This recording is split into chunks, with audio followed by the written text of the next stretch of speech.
আসসালামু আলাইকুম, ঈদ মোবারক সবাইকে। আজকে চাঁদ রাতে একটা নতুন টপিকস নিয়ে তোমাদের সামনে হাজির হয়েছে, দেখতেই পাচ্ছ, যেটা হয়তো আগামীকাল তোমাদের কাজে লাগতেও পারে। ঠিক আছে, আমরা একটু কেমিক্যালি দেখবো বিষয়টা। কেমিস্ট্রি তো পড়তেছি আমরা, না? এদিন তো কেমিস্ট্রির খুব তোমরা দুর্নাম করো, কোনো কাজে লাগে না, কিছু না। কেমিস্ট্রি কিন্তু আমাদের অ্যাপ্লাইড লাইফেও খুব কাজে লাগে, দৈনন্দিন জীবনেও। ঠিক আছে, আজকে দেখবো, চাইলে কালকে অ্যাপ্লাই করতে পারো, কিন্তু কাজে আসবে। ওকে, আমরা দেখি আজকে কি পড়বো। আমরা দেখবো আজকে মাংস কৌটাজাতকরণের পদ্ধতি। ঠিক আছে, কালকে সবাই কুরবানি করবো আমরা ইনশাল্লাহ, আমাদের যদি চাই কাজে লাগতে পারে। ঠিক আছে, দেখি কেমনে এটা করা যায়। আর মাংস কৌটাজাতকরণ আসলে কেন দরকার বলো তো তোমরা? কি ভাই, মেলা দিন ধরে মাংস খাইতে পারবো এর জন্য, তাই তো? হ্যাঁ, তাই আসলে। তো একটা প্রশ্ন আগেই আমি রাখি তোমাদের কাছে, তোমরা অ্যান্সারটা জানাবো আমাকে, যে আমি যে পদ্ধতি আজকে বলবো এইটা বেশি উপযুক্ত, না ফ্রিজিং যদি আমি করি, আমরা তো মাংস ফ্রিজেই রাখি, তাই না? ফ্রিজিংটা বেশি উপযুক্ত। শুরুতে আমি প্রশ্নটা রাখলাম তোমাদের কাছে, আমি বোঝাবো লাস্টে না, ফার্স্টে রাখলাম যে ফ্রিজিং বেশি উপযুক্ত না ক্যানিং অফ মিট এই পদ্ধতিটা বেশি উপযুক্ত। ঠিক আছে, তাহলে আমরা এবার দেখি যে মাংস কেন আমাদের কৌটাজাত করতে হয় বা কেন রেফ্রিজারেট করতে হয়, তার মানে মাংস কেন পচে যায়। ওকে, নর্মালি আমাদের তো শরীর মাংস দিয়ে গঠিত, আমাদের শরীরের মাংসকে একা একা নর্মালি পৌঁছে যায়? একা কিন্তু পচে যায় না। কারণ কি জানো? মাংসের ভেতরের উপাদান কোনো কিছুর সংস্পর্শে আসে না, কোনো অণুজীব বা মাইক্রো অর্গানিজম বা ব্যাকটেরিয়ার সংস্পর্শে কিন্তু আসে না। কিন্তু যখন গরু জবাইয়ের পর, কুরবানির পর বা নর্মালি সেলের জন্য যখন জবাই করা হয়, তারপরে মাংসটা কিন্তু খোলা বাজারে চলে আসে বা বায়ুর সংস্পর্শে চলে আসে। তো বায়ুর সংস্পর্শে আসলে সমস্যাটা কোথায়? বায়ুর সংস্পর্শে আসলে সমস্যাটা মূলত কয়েক জায়গায়। তুমি যখন গরুটা জবাই করবা, সেই সময় থেকে শুরু করে বাজারজাতকরণ বা বাজারে নিয়ে আসা পর্যন্ত অনেক কিছুর সাথে কিন্তু সেটার মিক্স আপ হতে পারে। মূলত যে কারণে মাংস পচনশীল হয় সেটা হচ্ছে আমাদের প্রোটিন। মাংসের ভিতরে, মাংস উচ্চ প্রোটিনজাত পদার্থ কিন্তু খাদ্য। অনেকখানি প্রোটিন থাকে মাংসের ভিতরে, প্রায় 19% অ্যারাউন্ড, এরকম পার্সেন্টেজ আছে কিছু একটা। তো মাংসের এই প্রোটিনের একটা প্রধান উপাদান হচ্ছে কি বলতো? Amino acid. কি বললাম? Amino acid. এই অ্যামাইনো অ্যাসিড কিন্তু নাইট্রোজেন ঘটিত একটা পদার্থ। ঠিক আছে, তো এই অ্যামাইনো অ্যাসিড যখন সংশ্লেষ হয় কোনো অণুজীবের দ্বারা, তখনই কিন্তু মাংসটা পচে যায়। বুঝতে পারছো? অ্যামাইনো অ্যাসিড যখন কোনো মাইক্রো অর্গানিজম দ্বারা এফেক্টেড হয় এই টাইমটাতে, তো এইখান থেকে মূলত নাইট্রোজেনটাই ইউজ করে হচ্ছে অণুজীব N2। তো এই অ্যামাইনো অ্যাসিডের সাথে N2 যদি ইউজ হয় বা বিক্রিয়া করে, সংশ্লেষ করে, তাহলে কিছু পদার্থ উৎপন্ন হয়। নাইট্রোজেন ঘটিত কিছু পদার্থ, যেমন অ্যামোনিয়া। এক নম্বর হচ্ছে অ্যামোনিয়া, NH3। তারপর হয় হচ্ছে তোমার ক্যাডভেরিন, প্রুটোসিন। কি বললাম? ক্যাডভেরিন আর প্রুটোসিন। প্রুটোসিন, ক্যাডভেরিন, ক্যাডাভেরিন। আর ওদিকে সালফারের যৌগ, সালফার, এসের যৌগ। এইগুলো কিন্তু দুর্গন্ধ সৃষ্টিকারী পদার্থ। বুঝতে পারছো? এই দুর্গন্ধগুলো কিন্তু মাংস পচে আসে, এই পদার্থগুলোই উৎপন্ন হয় যখন মাংসগুলো মাইক্রো অর্গানিজম দ্বারা এফেক্টেড হয়। হ্যাঁ, প্রুটোসিন, ক্যাডভেরিন এগুলো সব কিন্তু তোমার জৈব যৌগের ভেতরেই পড়ে। প্রুটোসিনের সঙ্গে হচ্ছে এরকম দেখতে কিছুটা, NH2 CH2 4 NH2। এটা হচ্ছে প্রুটোসিন। আর ক্যাডভেরিন হচ্ছে সিমিলার, একই জিনিস, খালি হবে আমার এই মিথিলের হবে হচ্ছে আমার 5টা NH2। ঠিক আছে, এটা হচ্ছে আমার ক্যাডভেরিন। এই যৌগগুলো উৎপন্ন হয়। তার মানে প্রথম একটা আমরা পয়েন্ট পাইলাম, মাংস কেন পচে, তা হচ্ছে অ্যামিনো অ্যাসিডের নাইট্রোজেন সংশ্লেষণের ফলে। ক্লিয়ার? এই কারণে কিন্তু প্রথমত মাংস পচতে পারে। আর একটা রিজন আছে মাংস পচার, সেটা হচ্ছে মাংসে ফ্যাট থাকে না, ফ্যাট বা লিপিড। আমরা অত গভীরে না যাই, ফ্যাট যেটা আমরা বুঝতেছি, ফ্যাট। এই ফ্যাটের কারণেও কিন্তু মাংস পচতে পারে, কারণ ফ্যাট যখন বায়ুর অক্সিজেন দ্বারা অক্সিডাইজড বা যখন জারিত হয় তখন কিন্তু সমস্যাটা হয়। এই ফ্যাট জারিত হয়ে তোমার কিছু ভলাটাইল, নন ভলাটাইল যৌগ উৎপন্ন করে, মানে উদ্বায়ী অনুদ্বায়ী পদার্থ সৃষ্টি করে, যেগুলো মাংসে পচাতে সাহায্য করে। তো এই থেকে আমার মাংসটাকে পচানোর হাত থেকে বাঁচানোর উপায় কি? প্রথমত হচ্ছে এগুলোর সংস্পর্শে আসতে দেওয়া যাবে না, মাইক্রো অর্গানিজম বা আদার্স যেগুলো অক্সিজেন, এদের সংস্পর্শে আসতে দেওয়া যাবে না। এটা হচ্ছে প্রথম কারণ, প্রথমত। ওকে, তো একদম যে আমরা পারবো না, এটা যে একদম 100% পারবো বিষয়টা কিন্তু তাও না। আমাদের কিছু আসলেও যেন সেটাকে আমরা রিমুভ করতে পারি, এই প্রসেসটা আমাদের অগ্রসর হতে হবে। ওকে, তো ফার্স্ট অফ অল আমাদের দেখতে হবে হচ্ছে কেমনে এগুলো করা যায়। হ্যাঁ, এর জন্য প্রথমত আমার একদম ফার্স্ট স্টেপ হচ্ছে আমার যে পশু সেটা বৈজ্ঞানিক পদ্ধতিতে জবাই করতে হবে। ঠিক আছে, বৈজ্ঞানিক পদ্ধতির অনেক ব্যাখ্যা আছে, সেই ব্যাখ্যাতে আমি এখন না যাই। গরুটা বা গরু খাসি যাই বলো না কেন, পশুটাকে বৈজ্ঞানিক পদ্ধতিতে জবাই করতে হবে। ঠিক আছে, বৈজ্ঞানিক পদ্ধতি কি তোমরা হয়তো অনেকেই জানো বা জানো না, হোয়াট এভার। ওকে, তারপরের কেসটা হচ্ছে যে শুধু মাংস নির্বাচন করতে হবে। তো শুধু মাংস এই জিনিসটার একটা ফ্যাক্ট আছে। শুধু মাংস বলতে বোঝাই তুমি পশুর হাড়, এখানে হচ্ছে তুমি হাড় থাকে না, হাড় থাকে, কলিজা বলো তোমরা, অনেকে পছন্দ করো খুব খাইতে, হ্যাঁ, বা যকৃৎ, আমি কলিজা লিখলাম, যকৃৎ, কলিজা, তোমার আরও যেগুলো আছে বৃক্ক, বৃক্ক, এই জিনিসগুলো কিন্তু অ্যাড করা যাবে না। এগুলো সচরাচর অ্যাড হয় না, এগুলোর মধ্যে অনেক ভিন্ন ভিন্ন উপাদান থাকে আরও কিছু। এগুলো হচ্ছে শুধু মাংসটাই আমার প্রিফারেবল, এটাই সুবিধাজনক আমার আর কি ক্যান করার জন্য। ওকে, এর পরের স্টেপটা তোমার কাছে যেটা আসবে খুবই সহজ স্টেপ, কিন্তু এগুলো কিন্তু এগুলো কিন্তু অ্যানসিয়েন্ট টাইমে খুবই ইউজ হতো, পরে রেফ্রিজারেশন আসার পরে এগুলোর পরে খুব বেশি ইউজ হয় না। তাও এখনও বাইরের দেশে কিন্তু ক্যান্ড পদার্থের অনেক অনেক চাহিদা, এমনকি অনেক জায়গায় ক্যান্ড পদার্থ ইউজ হয়। হ্যাঁ, ক্যান্ড পদার্থ কিন্তু মেয়াদকাল যথেষ্ট বেশি, ঠিক আছে, এবং সহজ। রেফ্রিজারেশন অনেক কস্ট আছে না, ইলেকট্রিসিটির আদার্স, এখানে কিন্তু সেরকম কিছু নাই। তো আমার প্রশ্নটা থাকবেই তোমাদের কাছে যে কেন এটা বেটার বা কেন ওইটা বেটার, অনেক স্টেপ তুমি চিন্তা করতে পারো। ওকে, তো আমরা কি করলাম, প্রথমে জবাই করছি আমার পশুকে, আমি এগুলো হাড়, কলিজা, বৃক্ক, আদার্স উপাদানগুলো বাদ দিয়ে আমরা শুধু মাংস নির্বাচন করছি। ওকে, এরপরে স্টেপটা হচ্ছে মাংস ধৌতকরণ। কারণ মাংস অনেক তুমি জবাই করবা যখন বা একটা জায়গায় রাখবা, অনেক ময়লা ধুলাবালি কিন্তু লাগতে পারে, পশুর লোম লাগতেই পারে, ঠিক আছে, এগুলো থাকা যাবে না। মাংস খুব ভালো করে ধৌতকরণ করতে হবে, প্রায় 10-15 মিনিট, আধা ঘন্টা যাবত ধুতে হবে, কোনো রক্তও থাকা যাবে না অবশ্যই। এবং পানি মুক্তকরণ, ধৌত করার পর পানি মুক্ত করার পদ্ধতি হচ্ছে তুমি ধৌত করার পর তাকে রেখে দিতে পারো আরও 30-40 মিনিট, ঠিক আছে, রেখে দিতে পারো, তাহলে কী হবে, পানিগুলো ফোটা হয়ে পড়ে যাবে। এবং তারপরে পানি মুক্ত করার জন্য কি করবা, যখন সম্পূর্ণ পানি ঝরে যাবে তুমি বলে মনে করতেছো, এখনও কিন্তু সম্পূর্ণ পানি ঝরে যায় নাই, কিছু পানি তার মধ্যে এখন অবশিষ্ট আছে। সেটা করার জন্য তোমাকে টিস্যু বা কোনো পাতলা কাপড় দিয়ে প্রেস করে করে, হ্যাঁ, মাংসের উপর প্রেস করে করে আরও পানি মুক্ত, তুমি একদম সম্পূর্ণ পানি মুক্ত করে ফেলবা। ওকে, এরপরে কাজগুলো খুবই সহজ ভাই, একদম সহজ, তোমরা চাইলেই করতে পারো। একটা সমস্যা আছে, সেটা আমি একটু পরে বলতেছি, লাস্ট স্টেপটা। তো নির্ধারিত ক্যান, এবার তুমি যে ক্যান নিবা, ক্যান বলতেছি আমি, তুমি চাইলে কোনো কাঁচ পদার্থ নিতে পারো, নো প্রবলেম, কিন্তু প্রথম শর্ত হচ্ছে বায়ু রোধী হতে হবে। তো বলতে ভাই ক্যানই করবো, আমি চাইলে তো বাসায় বয়ে মাছ অনেক আচার যেমন রাখা হয় অমনেও রাখতে পারো, হ্যাঁ অবশ্যই পারবা, কিন্তু বায়ু রোধী হতে হবে, ঠিক আছে। তো এই ক্যানটাকে তুমি পরিষ্কার করবা, স্টেরিলাইজ করতে হয় আমি লিখছি, বাট স্টেরিলাইজ করা মানে একদম জীবাণুমুক্ত, স্টেরিলাইজার বাংলা হচ্ছে জীবাণুমুক্ত করা। তো জীবাণুমুক্ত করলে খুবই ভালো, খুবই ভালো। এটার জন্য একটা এক্সট্রা মেশিন দরকার হয়, অটোক্লেভ মেশিন, হ্যাঁ, যেখানে বাণিজ্যিকভাবে মাংস ক্যান করা হয় সেখানে এগুলো থাকে।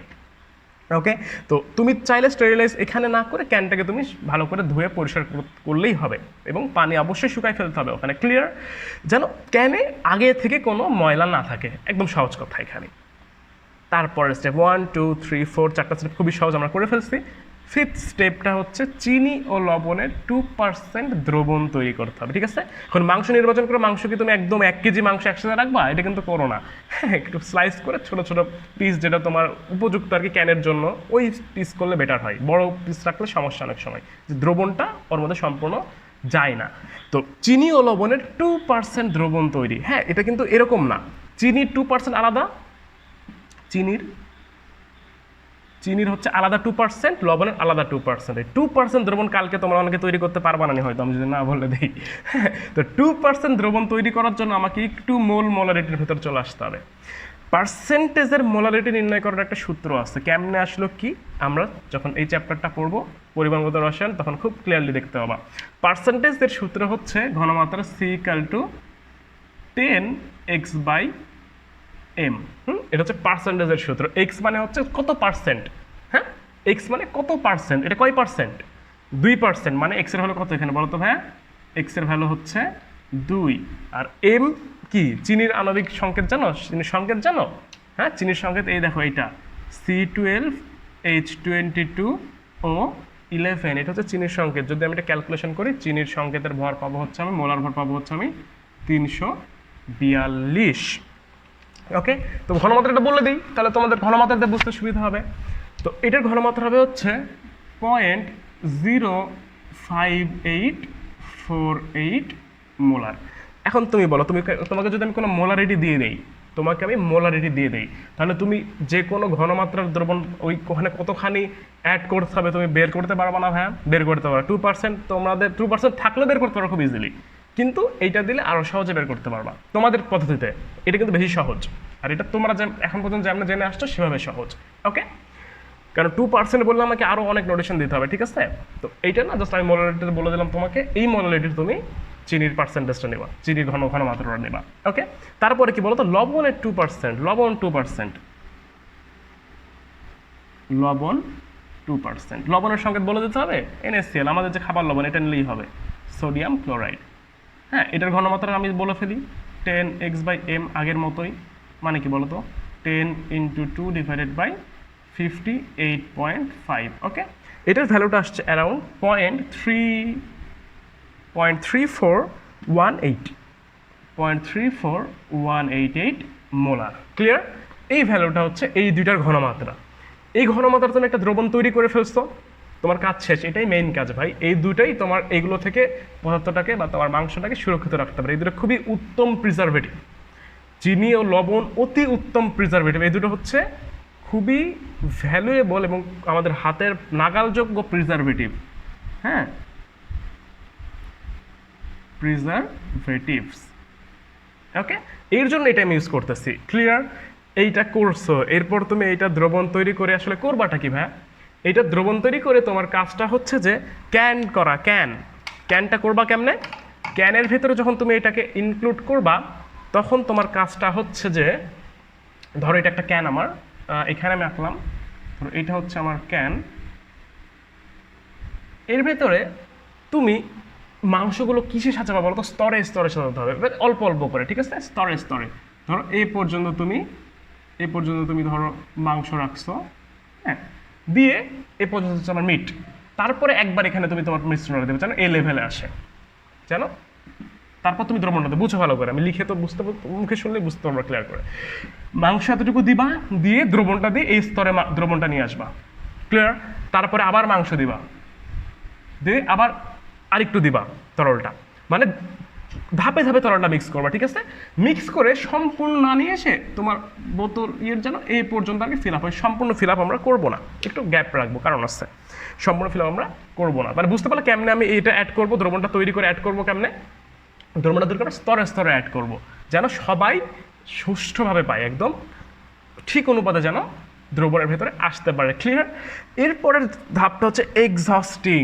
খুবই ইম্পর্টেন্ট একটা ধাপ এই চ্যাপ্টারটার। এটা কিন্তু টপিক্স আছে তোমাদের বই, আমি এমনি পড়াচ্ছি না ভাইয়া, কালকের জন্য না, এটা তোমাদের বইয়ের সিলেবাসের অন্তর্ভুক্ত, কর্মমুখী রসায়নের অন্তর্ভুক্ত টপিক্স এটা একটা, ঠিক আছে? Chapter 5 first paper. এক্সহস্টিং মানে হচ্ছে বায়ু মুক্তকরণ বা বায়ু নিরোধ, ঠিক আছে? বায়ু মুক্ত আমি বললাম, বায়ু মুক্তকরণ। বায়ু মুক্তকরণ মানে কি? বায়ু কেন মুক্ত করবো ভাই বলো তো? আমি যদি এটা রেখে দিতাম কোনো সমস্যা হতো? আছে, বায়ু থাকলো, তার মতো সমস্যা নাই তো? আছে। বায়ুর অক্সিজেন কিন্তু পদার্থকে জারিত করতে পারে, জানো না? বায়ুর অক্সিজেন খুবই ডেঞ্জারাস জিনিস একটা। অক্সিজেন আমাদের জন্য সুখকর, আমাদের অক্সিজেন ছাড়া বাঁচতে পারি না, ওর অনেক সময় অক্সিজেন আমাদের জন্য অসুবিধার সৃষ্টি করে। এগুলো খুব অল্প কেস, এগুলো আমরা নেগলেক্ট করলেও পারি। অক্সিজেনের উপকারের দিকে অনেক বেশি। তো কি করে? এই পদার্থকে জারিত করে নষ্ট করে ফেলতে পারে অক্সিজেন। তো এর জন্য এক্সহস্টিং করতে হয়। এর ভেতরে তুমি অ্যাড করছো কি কোনো চিপাচোপায় বায়ু আসছে না? অবশ্যই আসছে। তো বায়ু তো একটু জায়গা পাইলেও চলে থেকে যায় ওই জায়গাতে। তো এইটা করার জন্য একটা খুব সুন্দর প্রসেস আছে, খুবই সুন্দর প্রসেস। সেইটা হচ্ছে এই যে ক্যান করলা, করে কি করবা জানো? এইটাকে তুমি একটা পানির পাত্রে নিবা, পানির পাত্রে চুবাই ফেলবা পানি। কারণ পানি কি করে বলো তো? পানির চাপের কারণে ধরো এই পর্যন্ত তুমি তাকে পানির মধ্যে রাখছো, এটা হচ্ছে H2O। পানির ভেতরে রাখলে কি হবে জানো? পানির যত তুমি প্রেস করবা, ওই উপাদান থেকে বায়ুগুলো বের হয়ে চলে আসবে। ওকে, বায়ুটা সামনে চলে আসবে ক্যানের ওপরে, ক্যানের মুক্ত অবশ্যই লাগানো হবে, ক্যানের ওপরে আসবে, চলে আসছে কিন্তু, ঠিক আছে? ঠিক ওই অবস্থা থেকে বের করে যখন এই পর্যন্ত ফিল আপ করে দিস, আর সম্পূর্ণ করবো না, কারণ কি? সম্পূর্ণ ফিল আপ করলে কি হতো জানো? সম্পূর্ণ ফিল আপ করলে যখন তুমি পানির মধ্যে চুবাই দিতা, তাহলে বায়ুটা উপরে এসে আবার প্রেশারাইজড হয়ে নিচে চলে আসতো। তার মানে তুমি বায়ুটা সম্পূর্ণ নিরোধ করতে পারতেছো না, ভেতরে আবার ঢুকে যাইতো। এর জন্য একটু ফাঁকা রাখতে হয়, যেটা আমি এখানে দেখাইছি, যে এই জায়গাটুকু আমার একটু ফাঁকা রাখতে হয়। এটা হচ্ছে একটু ফ্রি, মানে ফাঁকা থাকবে, কিছু ওখানে যাবে না। তো এই করে কি করলো? তুমি বায়ুটাকে উপরে নিয়ে আসলা, তাহলে বায়ু কি বের হলো? বায়ু কিন্তু বের হয় নাই। এরপরে কি করতে হয়, এটাকে নিয়ে এসে আরেকবার হিট করতে হয়, বের করে আবার নিচ থেকে হিট দিতে হয়। হিট দিলে কি হয় বলো তো, হিট দিলে বায়ুগুলো উত্তপ্ত হয়ে চলে যাবে একবারে, বায়ুগুলো উত্তপ্ত হয়ে কিন্তু চলে গেল। এতে কি একদম সম্পূর্ণ বায়ুমুক্ত হলো না আমার, তাহলে কিন্তু মাংসটা একদম সুন্দর প্রিজার্ভড হবে, একদম বায়ুমুক্ত হয়ে গেছে আমার ক্যানটা। এইখানে আমার প্রসেসটা শেষ করে দিলেই পারতাম, এইখানে আমরা প্রসেসটা শেষ করে দিলেই পারতাম, কিন্তু তা আমরা করব না, কারণ আমাদের একদম বিষয়টা এক্স্যাক্ট হতে হবে, যেন অ্যাকুরেট হতে হবে, যেন কখনোই আমার এটা ফেল না করে। এর জন্য ফাইনাল স্টেপ, এখানে স্টেরিলাইজ আমরা না করলেও পারতাম, বলছিলাম না শুরুতে, এখানে কিন্তু এমনি তোমার ধুয়ে জাস্ট পরিষ্কার করে রাখলেই পারতাম, বাট এই স্টেপটাতে স্টেরিলাইজ করা ম্যান্ডেটরি, কারণ ভেতরে কোনো অণুজীব থাকতে পারে, সামান্য পরিমাণ হলেও থাকতে পারে, যেটা ধীরে ধীরে বংশ বিস্তার করবে। আমার এই প্রসেসটা কিন্তু অনেক অনেক দিন রাখতে হবে, একটুও থাকা যাবে না। তো এই স্টেরিলাইজ করতে হয় আমার মূলত অটোক্লেভ মেশিনে। অটোক্লেভ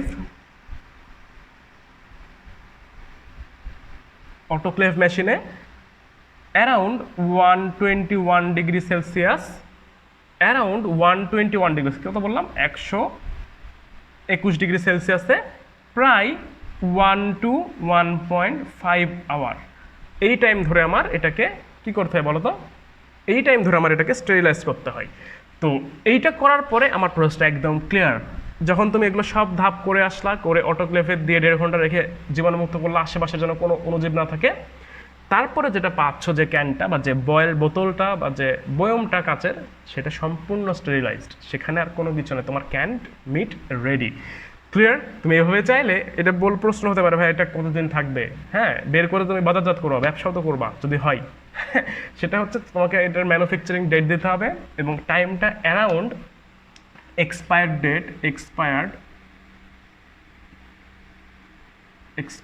ডেট কতদিন বলো তো, কি মনে হতে পারে? 5 দিন, 10 দিন, 1 মাস, 2 মাস, 3 মাস, কত হতে পারে বলো? Any guess? হ্যাঁ, কোনো গেস নেই? 2 to 5 years, very very long time. হ্যাঁ, আমাদের ইচ্ছা পূরণ হবে, একদিন একবার কুরবানি দিয়ে ধরো 5 বছর কুরবানি দিলাম না, মাংস খাইলাম, হবে এরকম কিন্তু না, আসলে বিষয়টা কুরবানি প্রত্যেক বছরই করতে হবে আমাদেরকে। হ্যাঁ, ওকে, এতদিন তুমি রাখতে পারবা, 2 to 5 ইয়ার্স পর্যন্ত তুমি বিষয়টা, মাংসটা ঠিক থাকবে। ক্লিয়ার? অনেকগুলো স্টেপ বলছি, সব পদ্ধতি বলছি, কি কারণে হয় মাংস পচনটা, কেন হয়, তা থেকে আমরা কেমনে বাঁচবো, সেটা কতদিন রাখতে পারবো, প্রসেসগুলো একদম সুন্দরভাবে বোঝানো হয়েছে তোমাদেরকে। আশা করি তোমরা কালকে ইউজ করবা, জানি কেউই করবো না, তাও যদি কারো ইচ্ছা হয়, হ্যাঁ ভাই মাংস অনেকদিন ধরে খাবো, করতে পারো অবশ্যই। আর প্রশ্নটা আরেকবার বলতেছি, কিভাবে বা কেন, বা দুইটা ফ্রিজ আর এই আমার অ্যানসেন্ট পদ্ধতি, এই দুটোর মধ্যে কোনটা বেশি উপযুক্ত মাংস আমার প্রিজার্ভ করার জন্য ফর আ লং টাইম? ওকে, আজকের টপিক্সটা এই পর্যন্ত রাখলাম। কালকে যেহেতু ঈদ, তোমাদের অনেক কাজ আছে, ভিডিও দেখার টাইমই নয় এখন অত। এগেইন ঈদ মোবারক, স্টে হোম, স্টে সেফ, অবশ্যই কালকে সাবধানে ঈদ উদযাপন করবা।